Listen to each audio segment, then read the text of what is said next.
এই যে, তুমি কি আসলেই আশুগান? বিশ্বাস তো হচ্ছে না। তার মানে ডেমন সোয়ার্ড কি দেখতে আসলেই এত সাধারণ? এই, শুনতে পাচ্ছ? এসব কি হেলগা? যাও, তলোয়ারটাকে এক্ষুনি বেসমেন্টে রেখে এসো। এটা কোনো খেলনা না। কিন্তু মানে আচ্ছা, ওর জন্য কি একটাও খারাপ লাগে না? ও কত বড় ছিল, কত ভয়ঙ্কর ছিল, মানুষ দেখলেও ভয় পেত।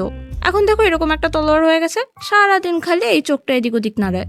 আর কি বলো যে ও ঘুমায়? ওর তো দেখি সারাদিন চোখটা খোলাই থাকে, এক নাগারে দেয়ালের দিকে তাকিয়ে থাকে। এ আবার কি? আর দেখো কতগুলা ময়লা জমেছে, বেচারার অবস্থা দেখো, ভালো করে দেখো, কোনে কোনে ময়লা জমে আছে, দেখতে কেমন লাগে? মানে দেখো না কেন? হ্যাঁ দেখো। বাবা, বুঝতে পেরেছি, যাও এখন রেখে এসো। হ্যাঁ দেখো, এখানেও ময়লা।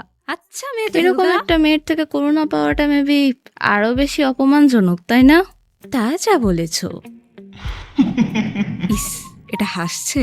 হাসি ছিল এটা? ওই যে একটা প্রবাদ আছে না, অল্প শোকে পাথর, অধিক শোকে কাতর। ওর হয়তো অধিক শোকে হাসি চলে এসেছে। এই যে, তোমাকে নিয়ে তো কথা বলছি। মেয়েটা তখন থেকে আমাকে নিয়ে ঠাট্টা করে চলেছে। তোমার জন্য এত কথা বললাম, কিন্তু আমার রাগ কেন হচ্ছে না?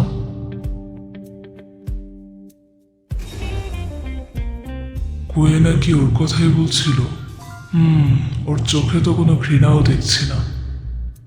তাহলে কি আমার সবকিছু মেনে নেওয়া উচিত? না, কোশ্চিনকালেও না। এটা একটা অভিশাপ, একটা ডাইনির দেওয়া অভিশাপ, কোনো সন্দেহ নেই।